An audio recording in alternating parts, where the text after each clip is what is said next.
इस देश को बेहतर बनाने में हमारी भी भूमिका होनी चाहिए। अपने सपनों को आकार देने के लिए हमें भी आगे आना चाहिए। हम सब इस सूरत को बदलना चाहते हैं। आज से हम इसी बदलाव की बुनियादों को परखने के लिए एक नया शो शुरू कर रहे हैं, क्रांतिकारी, बहुत क्रांतिकारी। सबसे पहले देखिए कि कैसे ये सीधे आपके अरमानों की आवाज है। इसी से नया हिंदुस्तान बनेगा।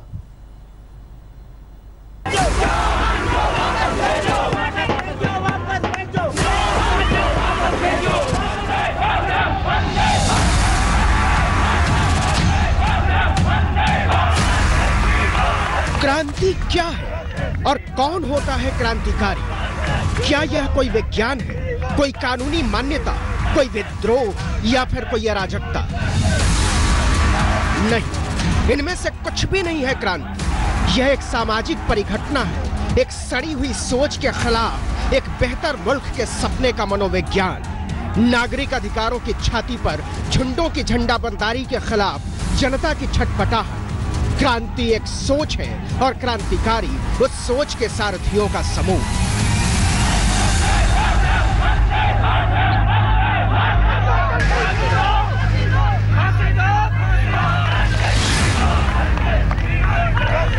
जब हमें लगने लगता है कि हर नाउम्मीदी स्थायी है, हम मानने लगते हैं कि अब कुछ नहीं हो सकता, हमारी रगों में बहता लोहू जमकर डर के मारे थक्का बन जाता है, जब हमारी चेतना सुन्न हो जाती है, जब लंपटों की लाठियां लोकतंत्र के उसूलों की हड्डियां तोड़ने लगती हैं, जब बेहतर दुनिया का सपना इतिहास के पायताने दम तोड़ने लगता है और दहशत के सिरहाने दम तोड़ने लगते हैं आने वाली दुनिया के ख्वाब, तब जनता के बीच से उठती है एक चिंगारी।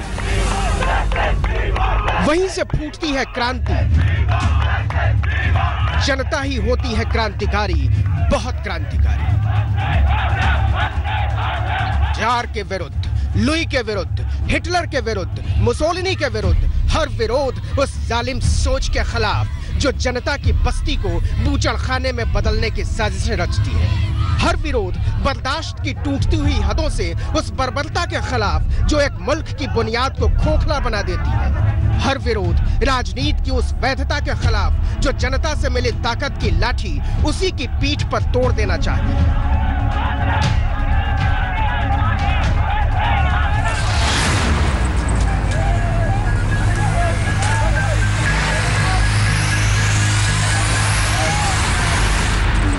चुप्पियों के खिलाफ बोलती हुई आवाजों को कहते हैं क्रांति। इंसानियत के पक्ष में उठी सामूहिक चेतना को कहते हैं क्रांति। आजादी के उदार सरोकारों के पक्ष में विवेक के इस्तेमाल को कहते हैं क्रांति। संविधान नाम के किताब में प्रचंड विश्वास की स्थापना को कहते हैं क्रांति। यह देश हमारा है, यह देश आपका है, यह देश उन आने वाली नस्लों का है जिनके लिए हम नई उम्मीदों की हवा छोड़ जाना चाहते हैं। और उन्हीं के वास्ते हर युग में जनता होती है क्रांतिकारी, बहुत क्रांतिकारी। आज तक तो चलिए आज का सिलसिला शुरू करते हैं। हम जैसा सोचते हैं और हम जो भी चाहते हैं, कई बार उन दोनों में जमीन आसमान का फर्क होता है। इस फर्क से पैदा हुआ एक मुद्दा है गौ रक्षा। प्रधानमंत्री को एक बार फिर से राज्य सरकारों से अपील करनी पड़ी कि गौरक्षा के नाम पर गुंडागर्दी को बर्दाश्त नहीं करें। आज हम दिखाएंगे कि इस अपील के दूसरी तरफ का सच क्या है, लेकिन पहले देखिए कि मुद्दा कैसे नासूर बन गया। गौरक्षा के नाम पर माननीय प्रधानमंत्री जी ने कहा, जो ऐसे हरकतें कर रहे हैं, ऐसे अपराध कर रहे हैं, उसके बारे में कठोर कार्यवाही करें। 3 साल में तीसरी बार प्रधानमंत्री की अपील केवल इस वास्ते कि आस्था के पूर्वाग्रहों ने आदमी की तौहीन की है। क्या किसी इंसान को मारने का हमें हक मिल जाता? क्या ये गौरक्षा है? क्या ये गौरक्षा है? अपने आप में यह कितना दुखद है कि एक अपील से दूसरी अपील, दूसरी से तीसरी, लेकिन कुछ नहीं बदलता।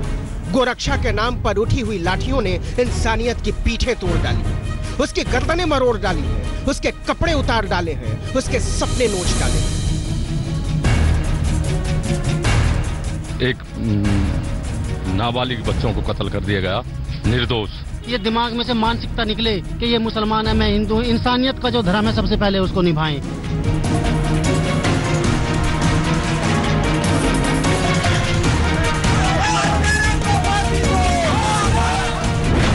इक्कीस मार्च 2016 लातेहार में 12 साल की इनायतुल्लाह को मार डाला।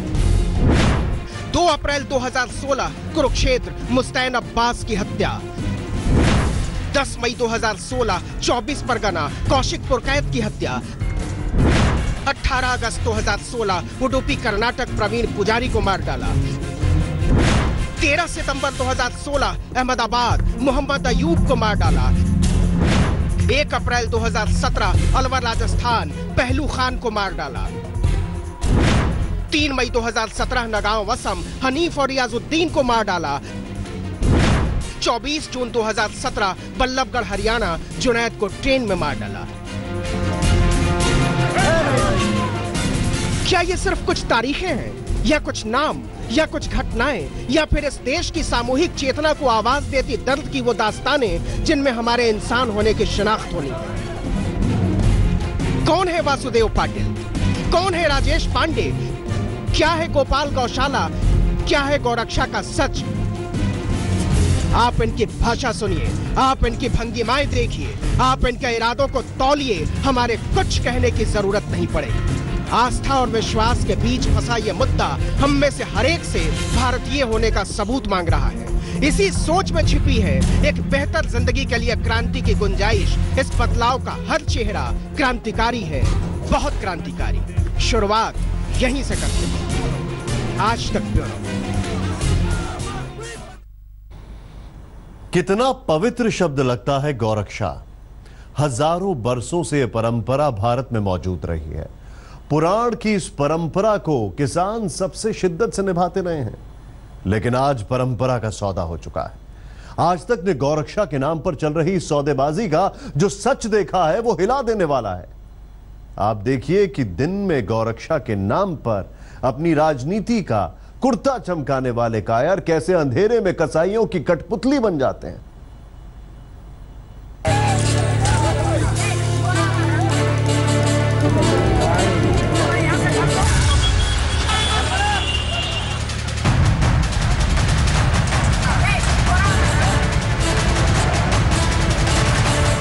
ऐसी हर मौत हमारे देश को थोड़ा और मार देती है।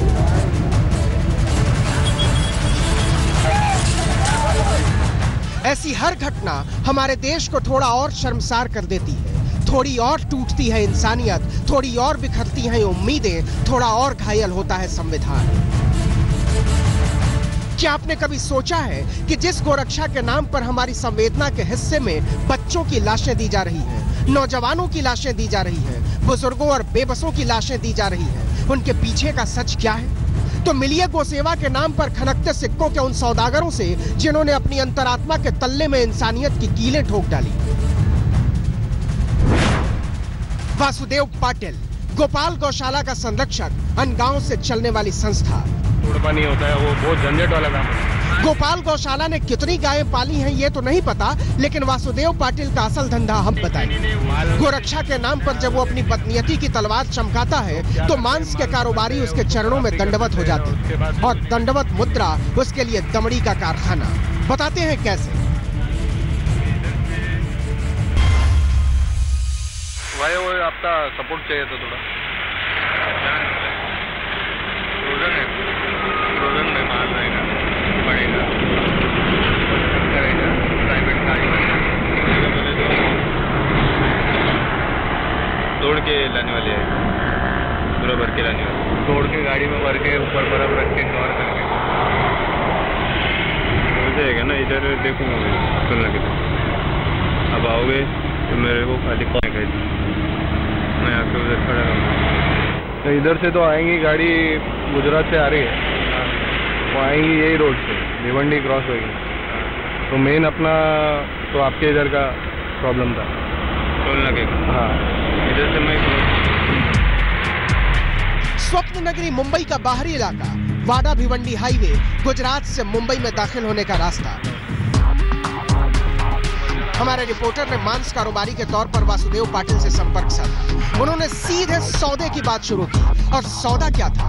गोरक्षा के नाम पर उसके कारोबार की उड़ती हुई धज्जियों का कबूलनामा। हमने सीधे पूछा, मांस का धंधा है, गुजरात से माल लाना है, मदद चाहिए, करोगे क्या? नासिक हाईवे तक पहुंच गए, प्रॉब्लम सॉल्व। उधर तक अपने को हाईवे तक पहुंचा देने का अपना खाली आने के बाद कॉल करने का मेरे को, मैं पूरा डायरेक्ट उधर तक पहुंचा के दूंगा, फिर आप उधर से चले जाना। हम हैरान थे, न हमारे कानों को यकीन हो रहा था कि वही सुना जो कहा गया, और न आंखों को कि वही देखा जो सामने है। बीफ के नाम पर जिस आदमी के नथुने फड़फड़ाने लगते थे, वो 2 टके की उम्मीद में पालतू बनने को तैयार था। वो खुद ही बता रहा था कि मांस कैसे आएगा, क्या सावधानी बरतनी है, कैसे माल बाहर निकलेगा। गुलाबी नोट के चंद टुकड़ों के लिए उसकी खूनी आंखों में लालच के लाल डोरे तैरने लगे थे। खाली फोन पे बोलने का नहीं, क्या माल है, खाली भाई किधर हो, फोन पे अभी बहुत ये चल रहा है, फोन टैप होता है, माल का बोलने का नहीं चलेगा। तो आप नंबर आएगा तो पहचान जाएंगे, तो बोलने की जरूरत नहीं, फ्रोजन है माल है, कुछ बोलने की जरूरत नहीं अपने को, खाली बोल देने का किधर है लोकेशन, वो हिसाब से खाली गाड़ी आ रही है बोल देंगे। हाँ बस, हाँ गाड़ी आ रही है बोले मैं समझ जाऊंगा। सही है, हाँ ठीक है, डायरेक्ट मैं खुद गाड़ी में बैठूंगा तो टच होने का टेंशन ही नहीं है। मतलब कुछ सोचने की जरूरत नहीं, वासुदेव पाटिल का हाथ तो डर की क्या बात। कोई नहीं पूछेगा कि क्या ला रहे हो, कहां ले जा रहे हो, बकरा है, मुर्गा है, बीफ है, कोई कुछ नहीं पूछेगा। लेकिन ये तो कुछ भी नहीं था। हैरानी तो तब हुई जब वासुदेव पाटिल ने गारंटी लेने की गरज से वादा कर डाला कि जिस गाड़ी में मांस होगा उसमें वो खुद बैठेगा। बस वो थोड़ा सा डरा हुआ था कि कोई फोन न रिकॉर्ड करे। हर टाइम रास्ता चेंज, एक ही रास्ता रखने का नहीं कभी भी। उसके आगे मतलब दूसरे वो बजरंग दल वगैरह वाले उन लोग भी तंग नहीं रहेगा, तो बजरंग दल वाला नहीं आएगा ना, कोई नहीं आएगा सामने। तो इधर मिलेंगे, बैठेंगे, निकल जाएंगे। गोपाल गौशाला का इतना बड़ा नेता मांस के अवैध कारोबार में हाथ बटाने को तैयार हो गया था। हर हमले से बचाने की गारंटी ले रहा था। हमने पूछा, गोपाल गौशाला तो ठीक है, लेकिन अगर बजरंग दल वालों ने परेशान किया तो? वासुदेव पाटिल इस पर ताव में आ गया। आंखों की पुतलियां नचाकर कहा, कोई फिक्र नहीं, इसके लिए करना क्या है इसका उपाय भी उसी ने बता दिया।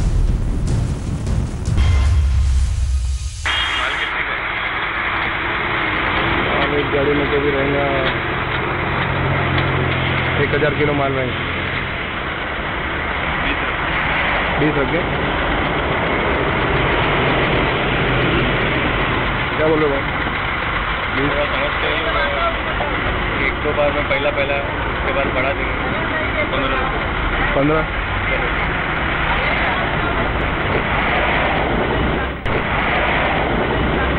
लेकिन जो भी है गद्दारी नहीं मांगता है। 2 दिन में भाई आपको फोन करेंगे। लेकिन इसमें गद्दारी नहीं मांगता है, नहीं तो मेरे को, मैं आपके साथ में रहूंगा और मैं पहुंचा। हम किसी के टच में नहीं ना भाई, दूसरा कोई हमारे टच में नहीं। तो वासुदेव पाटिल एक मांस कारोबारी पर इतना मेहरबान क्यों था?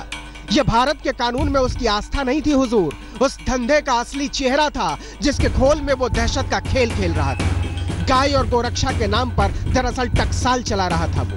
हर सौदे की कीमत गुंडागर्दी से बचाने की, और नहीं तो कोई गारंटी नहीं कि कब हड्डियां तोड़ दी जाएंगी, कब गर्दन उतार ली जाएगी, कब गाड़ियां जला दी जाएंगी।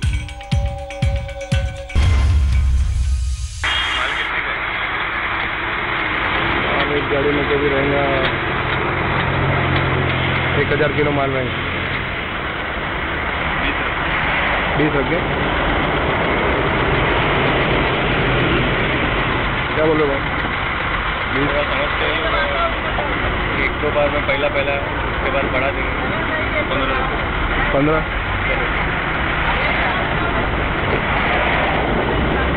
लेकिन जो भी है गद्दारी नहीं मांगता है। 2 दिन में भाई आपको फोन करेंगे। लेकिन इसमें गद्दारी नहीं मांगता है, नहीं तो मेरे को, मैं आपके साथ में रहूंगा और मैं पहुंचा। हम किसी के टच में नहीं ना भाई, दूसरा कोई हमारे टच में नहीं। इसी को कहते हैं सौदेबाजी। 1000 किलो मांस को हिफाजत से दुकान तक पहुंचाने की गारंटी 15,000 रुपए मात्र में। इसे गौरक्षक की रंगत कहिए या उसकी राजनीति, लेकिन जो सच हमारे सामने खड़ा था उसकी सिहरन हमने सिर से पांव तक महसूस की।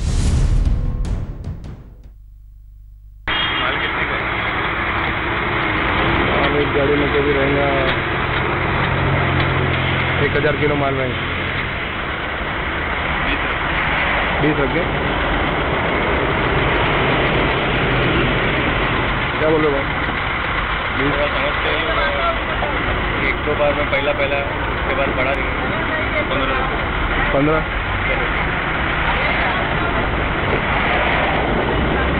लेकिन जो भी है गद्दारी नहीं मांगता है। 2 दिन में भाई आपको फोन करेंगे। लेकिन इसमें गद्दारी नहीं मांगता है, नहीं तो मेरे को मैं आपके साथ में रहूंगा और मैं पहुंचा। हम किसी के टच में नहीं ना भाई, दूसरा कोई हमारे टच में नहीं। इसके बाद कहने को क्या बचता है? वासुदेव पाटिल अपनी पूरी राजनीति को 15,000 रुपल्ली में हमारे कदमों में गिरवी रखने को तैयार हो गया था, और वो भी पूरी ईमानदारी के साथ। इतनी ईमानदारी के साथ कि कारोबारी की बेईमानी भी मंजूर नहीं। लेकिन वासुदेव पाटिल अकेला नहीं है, इनसे मिलिए। राजेश पांडे, शिवसेना की कलमबोली शाखा का प्रमुख, नवी मुंबई। राजेश पांडे की जुबान सुनिए, आपके जज्बात को काट मार जाएगा। तो खुद ही पकड़ लेते थे ना गाड़ी, मेरे ऊपर तो केस भी है, मैंने इधर ही जला दिया था गाड़ी। क्या बात कर रहे हो? किधर? इधर ही मैकडोनल्ड के पास में 1.5 साल पहले। हाँ क्या? अभी करके कोई था, उसकी गाड़ी है, मैंने जलाया था गाड़ी, छोटा गाड़ी था। क्या था? बीपी था। उसको बोला सेटलमेंट करने के लिए, वो नाटक करना प्रेशराइज होता है अपना कच्चा माल। कभी देखा है ऐसा कबूलनामा?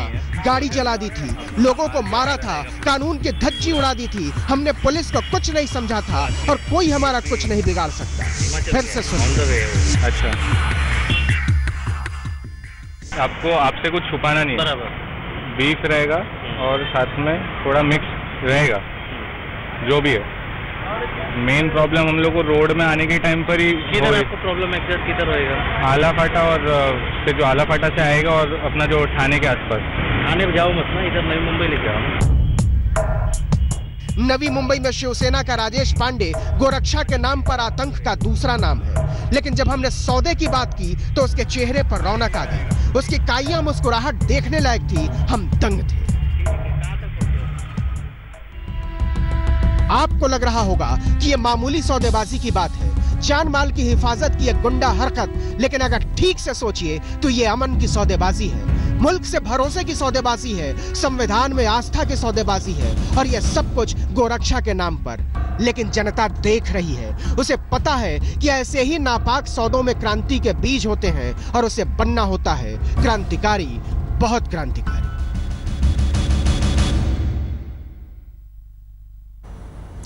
हमने महाराष्ट्र के पशुपालन मंत्री से पूछा कि जब राज्य में बीफ पूरी तरह से बैन है तो यह कारोबार चल कैसे रहा है। उनका जवाब और हैरान करने वाला था। उन्होंने कहा कि हमने आदेश दे दिए हैं, आप नवी मुंबई के कमिश्नर को सारे सबूत दे दीजिए, इसके बाद हम देख लेंगे। India Today Aaj Tak conducted a sting operation where we got the visuals, and also in that sting operation we can see that people who stays along with the Kalamboli highway and near Bhiwandi highway, they are extorting money from the traders to get their beef inside the Mumbai city. What is your first reaction on this? Because getting a beef into Mumbai city is banned. Actually, getting the beef anywhere is banned because beef is banned in Maharashtra. So if somebody gives the information about the people who are trading in beef, action would be taken against them after proper scrutiny, because everything is to be checked. Another thing is that the commissionerate don't come under me because I look after the rural part of Maharashtra. However, when you gave me the information, I talked to the CP Navi Mumbai, and if you give him a proper information, he will take action against both of them. So another question wanted to ask, recently Maharashtra government purchased, the FSL lab purchased this beef testing kits.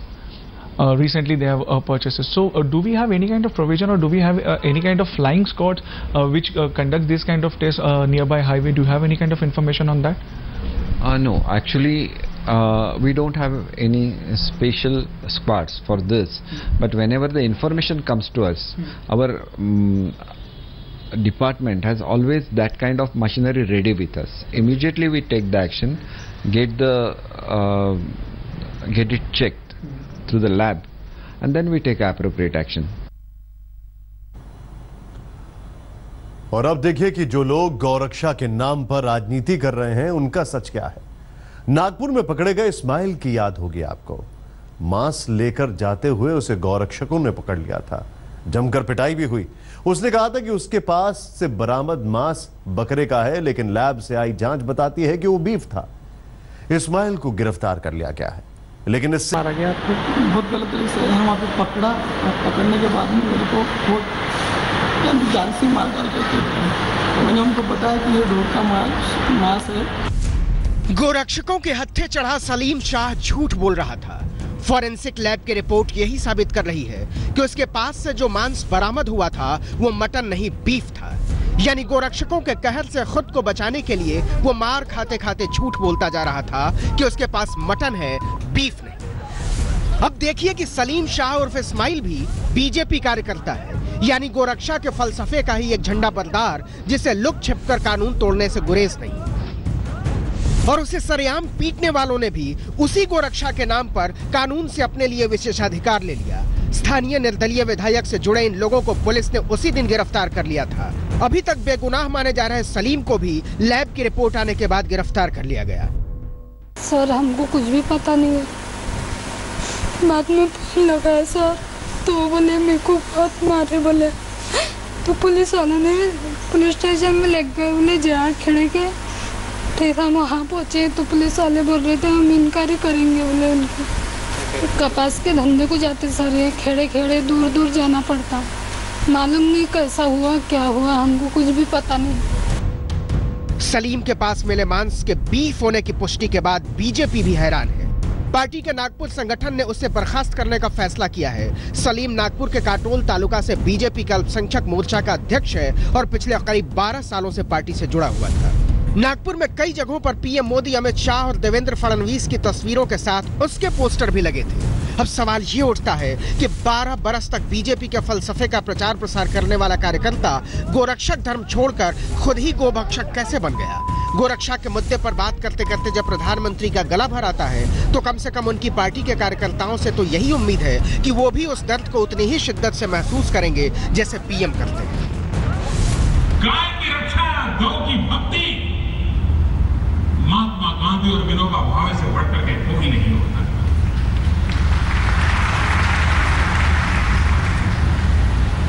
अगर गाय की भक्ति करनी है, गाय की रक्षा करनी है, तो गांधी जी ने और विनोबा जी ने हमें उत्तम राह दिखाई। उसी रास्ते पर देश को चलना ही पड़ेगा, उसी में देश का कल्याण। लेकिन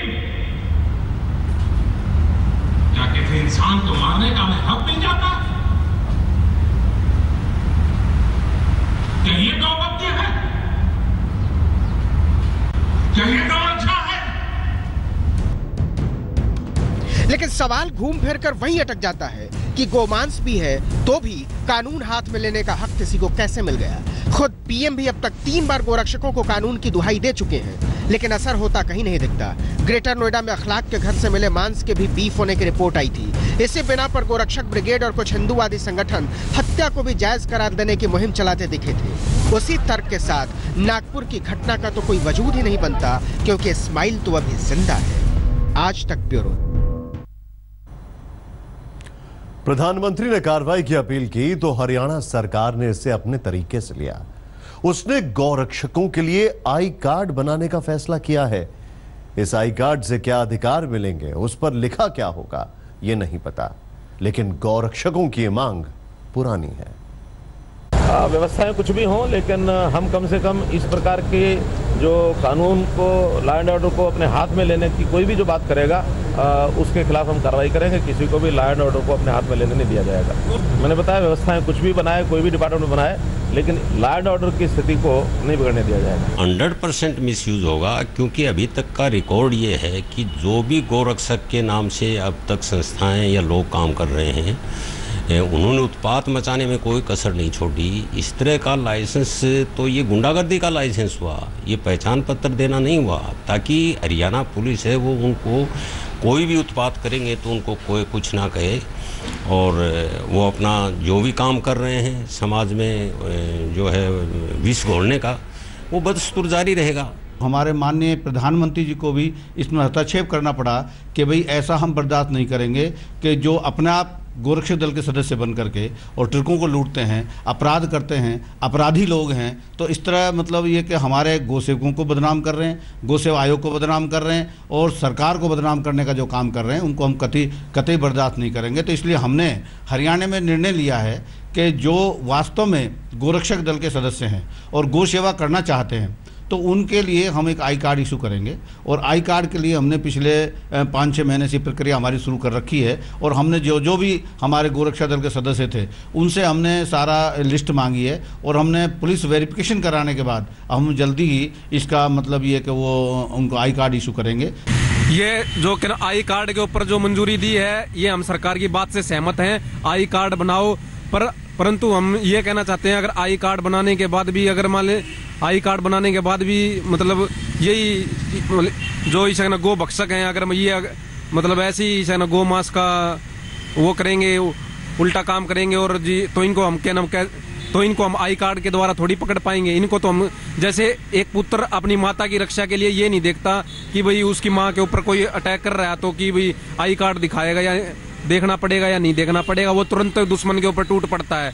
इसी तरह अगर मान ले दुश्मन हमारी गौ माता के ऊपर टूट रहे हैं तो हमें अपनी आई कार्ड दिखाने की जरूरत नहीं है। जहां पर हमें अपनी जरूरत होगी हम अपनी जान की बाजी से भी खेल जाएंगे, मरने से भी नहीं डरेंगे। हम क्या कट्टर गोरक्षा दल के सदस्य हैं, गौ माता के लिए हम अपने मरने कटने जीने को तैयार हैं, हर समय तैयार हैं, जहां पर भी जरूरत पड़ेगी। मेरे जैसे भाई हरियाणा में और भी बहुत हैं और पैदा होते रहेंगे। इस खबर से आगे बढ़ते हैं और बात करते हैं उस उत्सव की जो कि देश में चुनाव कहलाता है। देश के अगले राष्ट्रपति के लिए चुनाव के लिए आज वोटिंग हो गई। पहले से तय समीकरणों के हिसाब से चुनाव बस औपचारिकता भर है। रामनाथ कोविंद का राष्ट्रपति बनना तय ही है। हालांकि गुप्त मतदान की प्रक्रिया में कई सांसदों ने खुलकर अपनी क्रॉस वोटिंग का ढोल पीटा। राष्ट्रपति चुनाव के लिए तयशुदा समय से तकरीबन 10 मिनट पहले ही संसद पहुंच जाने वाले प्रधानमंत्री अपने चेहरे से यह संकेत दे चुके थे कि राजनीति को साधने की लड़ाई वो जीत चुके हैं। अब राष्ट्रपति का चुनाव महज औपचारिकता है। यही सत्र है जब देश को नए राष्ट्रपति और नए उपराष्ट्रपति चुनने का अवसर मिला है। एक प्रकार से राष्ट्र जीवन के अत्यंत महत्वपूर्ण घटनाओं से भरा हुआ ये कालखंड है। मोदी के मास्टर स्ट्रोक ने विपक्ष की एकता को धराशायी कर दिया था। रण में उतरने से पहले ही मायूसी थी, हार का अंदेशा हो कुछ, वोटिंग कुछ और इरादा कुछ। नतीजा ये हुआ कि आंकड़ों में अटक जाने की चिंता के मारे चुनाव में मतदान से पहले ही उसने हथियार डाल दिए। सुबह 10 बजे जब राष्ट्रपति पद के लिए वोटिंग शुरू हुई तो टीएमसी में 2 फाड़ हो गया। त्रिपुरा में तृणमूल के 6 विधायकों ने कोविंद के पक्ष में वोट डाल दिया। मीरा कुमार के समर्थन का ममता बनर्जी का वादा और इरादा दोनों धरा का धरा रह गया। आज हम लोग 6 एमएलए एक साथ रामनाथ कोविंद जी को वोट डालेंगे। आंकड़ों में बिहार के पूर्व राज्यपाल रामनाथ कोविंद की दावेदारी मजबूत है। उन्हें एनडीए के साथ साथ जेडीयू और बीजेडी का भी समर्थन हासिल हो चुका है। इसके अलावा टीआरएस, एआईएडीएमके के एक गुट और वाईएसआर कांग्रेस ने भी कोविंद के लिए कलाकारी दिखाई है। समाजवादी पार्टी में चाचा भतीजे के खेमे अपनी अपनी जगहों पर कायम। शिवपाल कोविंद के कसीदे पढ़ चुके हैं। योगी जी ने मुझे निमंत्रण भी दिया, बुलाया भी। जब मैं नहीं आ पाए तो योगी जी ने भी हमसे टेलीफोन से बात करी, रामनाथ कोविंद जी ने भी बात करी, तो और किसी ने हमसे वोट मांगा नहीं, राय भी नहीं ली। हमारे दल में भी किसी ने राय नहीं ली है, निमंत्रण भी नहीं दिया है। तो फिर हमने तय किया है कि रामनाथ कोविंद को ही हम वोट करेंगे। कुल मिलाकर नरेंद्र मोदी की राजनीति और रणनीति दोनों कारगर होती दिख रही है। दलित बनाम दलित चेहरे की जंग में बिहार के पूर्व राज्यपाल की देश के सबसे बड़े संवैधानिक पद पर तरक्की तय दिख रही है। नतीजे अब सिर्फ ऐलान की औपचारिकता हैं, फैसला तय हो चुका है। नरेंद्र मोदी ने फिर से साबित कर दिया है कि चुनाव की बिसात पर उनकी चालों का जवाब विपक्ष के पास अभी भी नहीं है। दिल्ली से हिमांशु मिश्रा के साथ आज तक ब्यूरो। लेकिन एक ऐलान जिसका सबको इंतजार है वो ये है कि एनडीए का उपराष्ट्रपति पद का कौन होगा दावेदार। बड़ी खबर, उपराष्ट्रपति पद के चुनाव को लेकर बीजेपी नेता वेंकैया नायडू का नाम आगे आ रहा है। अटकलों पर टिप्पणी करते हुए नायडू ने कहा है कि पार्टी जो फैसला करेगी उन्हें मंजूर होगा। यानी कि वेंकैया नायडू ने ना नहीं कहा, हां नहीं कहा, लेकिन कहा पार्टी का फैसला मंजूर होगा। के बाद जो भी तय करेंगे पार्टी, उसी के अनुसार हम सब लोग आगे बढ़ेंगे। इसमें कोई प्रॉब्लम नहीं होगा, कोई विवाद नहीं है, इसमें कोई समस्या भी नहीं है। मगर लोकतंत्र के अनुसार हमारा पार्टी का एक परंपरा है, पार्टी का फोरम में चर्चा करके निर्णय करना, और अध्यक्ष जी और जिन से बात करना उन्होंने महसूस किया होगा जरूरत, ऐसा सबसे बात भी किया होगा, बाकी अन्य पार्टियों से भी। मेरे ख्याल से अन्य पार्टियों ने जो घटक दल है, प्रधानमंत्री का जो चॉइस है उसको समर्थन करेंगे, ऐसा कहा मैंने टीवी में देखा। वो भी कारण क्या है, मैं सीधा इसमें इन्वॉल्व नहीं हूं। तो पार्लियामेंट्री बोर्ड का बैठक 6 बजे होने वाले है, उसके बाद आप लोगों को मालूम पड़ेगा। इस बीच में जो नाम चल रहे वो सब स्पेकुलेशन है, स्पेकुलेशन के ऊपर आगे बढ़ना उचित नहीं है। आज भारत, अमेरिका और जापान की साझा युद्धाभ्यास मालाबार एक्सरसाइज का आखिरी दिन है, और आज ये खबर आई कि चीन ने तिब्बत में भारतीय सीमा के नजदीक युद्धाभ्यास किया।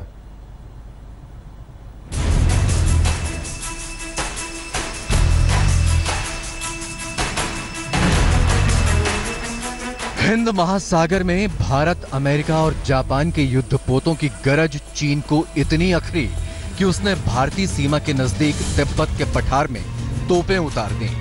वक्त तो ठीक पता नहीं, लेकिन जब हिंद महासागर में तीनों देश मलाबार युद्धाभ्यास में जुटे थे, करीब करीब उसी दौरान चीनी सेना तिब्बत के पठार पर भारी भरकम तोपों और टैंक के साथ युद्धाभ्यास करने उतर आए। चीन के सरकारी मीडिया ने बाकायदा इसका आधिकारिक वीडियो जारी किया है। इरादा भारत पर धौंस जताने का था।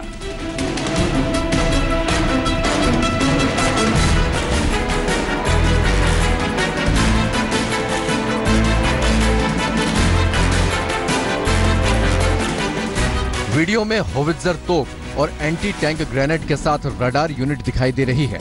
चीनी मीडिया ने कहा कि इस अभ्यास का मकसद चीनी सेना की त्वरित कार्रवाई की क्षमता को बढ़ाना था।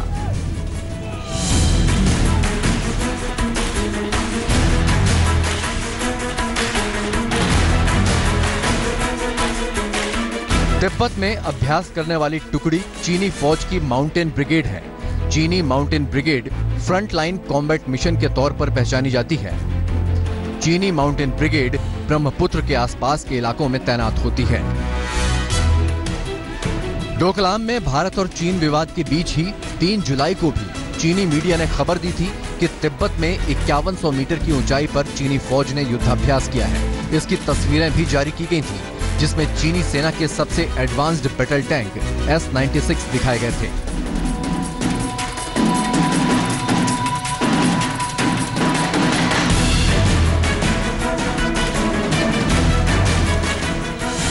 दक्षिण चीन सागर के बहाने समंदर में अपनी दबंगई कायम करने में जुटे चीन को मलाबार एक्सरसाइज चुनौती की तरह लगती है। इसी चिढ़न के चलते 15 जुलाई को चीन के लड़ाकू विमानों ने जापान के मियोका जलसंधि के पास से उड़ान भरी और जापान के आपत्ति जताने पर उसे धमकी भी दी। वैसे मलाबार एक्सरसाइज से चीन की चिढ़न पुरानी है।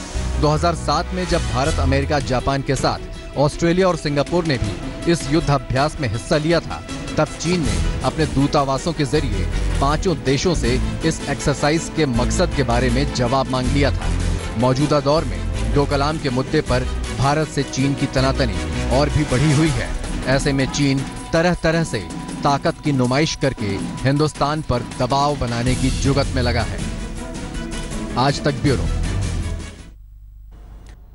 आइए अब आपको दिखाते हैं कि मलाबार में भारत, अमेरिका, जापान ने कैसे दम दिखाया, जिससे चीन इस कदर बौखलाया हुआ है।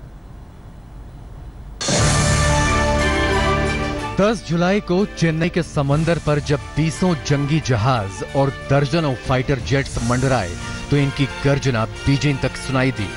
मौका था हिंद महासागर में होने वाले सालाना नौसैनिक अभ्यास मलाबार एक्सरसाइज का।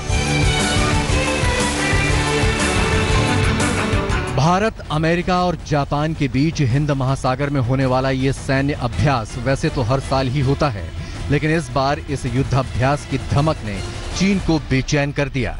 हिंद महासागर में चीन की बढ़ती दादागिरी और पड़ोसी देशों के साथ जमीनी और समुद्री सीमाओं को लेकर लगातार बढ़ रहे विवादों के बीच 3 देशों की नौसेनाओं के जंगी अभ्यास ने चीन को मुकम्मल संदेश दिया कि हिंद महासागर को कोई भी देश अपनी बपौती समझने की खुशफहमी ना पाले। इस बार की मलाबार एक्सरसाइज की थीम रखी गई थी एंटी सबमरीन वॉरफेयर और चीन की बढ़ी हुई धड़कनों का ताल्लुक इसी थीम से है। दरअसल चीन की एक वेबसाइट ने सरकारी सूत्रों के हवाले से दावा किया था चीन सिर्फ 10 पनडुब्बियों की मदद से भारत के पूर्वी और पश्चिमी तट का संपर्क खत्म कर सकता है। इसके लिए 3 91 हान क्लास, 4 93 शांग क्लास और 3 95 SSNS पनडुब्बियों की जरूरत होगी। मलाबार एक्सरसाइज शुरू होने के वक्त हिंद महासागर में चीनी पनडुब्बियों और जहाजों की चहलकदमी भी तेज हो गई थी। खबर तो ये भी थी कि एक्सरसाइज पर नजर रखने के लिए चीन ने अपने जहाज भी तैनात किए थे, लेकिन चीन की टोही निगाहों से बेपरवाह भारत, अमेरिका और जापान की नौसेना ने 10 दिनों तक हिंद महासागर के चप्पे चप्पे पर अपनी छाप छोड़ दी। एक्सरसाइज के दौरान भारत, अमेरिका और जापान तीनों देशों के एक से बढ़कर एक जंगी जहाज और समुद्री ताकत का दिलचस्प कॉम्बिनेशन देखने को मिला। भारत की ओर से इस एक्सरसाइज का सबसे बड़ा आकर्षण रहा एयरक्राफ्ट कैरियर INS विक्रमादित्य। 2013 में नेवी में शामिल किए जाने के बाद MiG-29 फाइटर जेट्स से लैस INS विक्रमादित्य इस तरह के पूर्ण सैन्य अभ्यास में पहली बार शामिल हुआ। एक नजर डालिए एक्सरसाइज में शामिल हुए भारतीय बेड़े पर। Aircraft carrier INS Vikramaditya, INS Sahyadri, INS Kirch, INS शक्ति, INS सतपुड़ा, P-8I और चेतक हेलीकॉप्टर। एक्सरसाइज में शामिल होने वाले अमेरिकी बेड़े की खासियत रही 1 लाख टन वजनी aircraft carrier USS निमित्ज। Nuclear power से चलने वाला USS निमित्ज FA-18 फाइटर जेट से लैस है। एक नजर अमेरिकी बेड़े पर। Aircraft carrier USS निमित्ज, Los Angeles class nuclear attack submarine, guided missile cruiser USS Princeton, guided missile destroyer USS Harvard, P-8A aircraft. वहीं जापान की ओर से 27,000 टन वजनी हेलीकॉप्टर कैरियर इजुमो मलाबार अभ्यास में शामिल हुआ। एंटी सबमरीन जंग में एक्सपर्ट है हेलीकॉप्टर कैरियर इजुमो JS साजानामी भी एक्सरसाइज में शामिल हुआ। करीब 10 दिनों तक दुनिया की 3 शानदार नौसेनाओं ने हिंद महासागर में अपना दम दिखाया। इस दौरान रेस्क्यू ऑपरेशन और मेडिकल हेल्प जैसी कार्रवाई का भी अभ्यास किया गया। दोस्तों के लिए ये नजारा रोमांच से भरा रहा, लेकिन दुश्मनों का दिल समंदर में मची इस खलबली से दहल गया। मंजीत नेगी के साथ आज तक ब्यूरो। एक हैरान करने वाली खबर आई और वो खबर थी कि पाकिस्तान से वीजा मिलता है आतंकियों को वहां जाने का। वाकई में आतंकियों को पाकिस्तान में ट्रेनिंग दिलाने का यह वीजा रूट बहुत बड़ा मकड़जाल है, जिसकी जानकारी अब तक सुरक्षा एजेंसियों को नहीं थी। आइए अब आपको तफसील से समझाते हैं कि भर्ती, वीजा और ट्रेनिंग का यह पूरा मकड़जाल है क्या।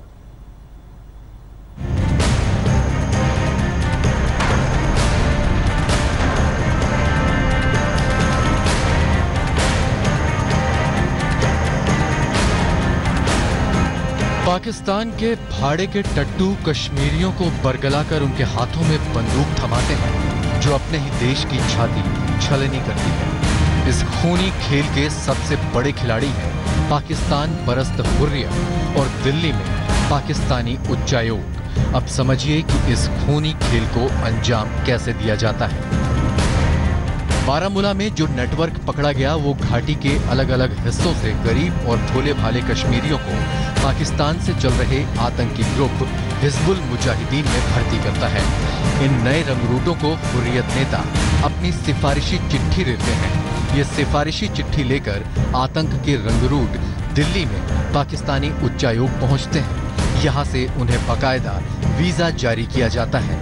इसी वीजा की बदौलत ये रंग रूट बड़ी शान से वाघा बॉर्डर के जरिए पाकिस्तान पहुंचते हैं। पाकिस्तान पहुंचने के बाद पाक फौज और आईएसआई की सरपरस्ती में इन रंग रूटों को पीओके पहुंचाया जाता है, जहां आतंक के आकाओं की देखरेख में इन रंग रूटों को आतंकी ट्रेनिंग दी जाती है। ट्रेनिंग लेकर ये आतंकी भारत लौटते हैं और फिर अपनी ही जमीन पर खून बहाते हैं। पाकिस्तान बेस्ड जो टेररिस्ट है उनको हर प्रकार से सहायता मिलती है, उनकी आर्मी और आईएसआई, और इस तरफ से उनको सहायता मिलती है हुर्रियत से। इसका फायदा उठा के वो नई नई तरीके चुनते हैं हिंदुस्तान की सिक्योरिटी फोर्स को बरहमी होने के लिए। अब सवाल ये उठता है कि कश्मीर में आतंकी भर्ती और वीजा के साथ पाकिस्तान में ट्रेनिंग का ये खेल आखिर पकड़ में कैसे आया? इसका जवाब इसी साल फरवरी में सोपोर में हुए एक आतंकी एनकाउंटर में मिलता है, जब कुपवाड़ा के अजहर खान और सोपोर के सज्जाद लोन को सुरक्षा बलों ने ढेर कर दिया था। मारे गए दोनों आतंकियों की कुंडली खंगालते हुए खुफिया एजेंसियों को पाकिस्तानी उच्चायोग के रोल और बारामूला मॉड्यूल का पता चला। दिल्ली से कमलजीत के साथ आज तक ब्यूरो। और ब्रेक के बाद आप देखिए हल्ला बोल। लेकिन अभी हमारी इस पेशकश में इतना ही। कल फिर हाजिर होंगे शाम 5 बजे इस नए शो के साथ। क्रांतिकारी, बहुत क्रांतिकारी। शुक्रिया।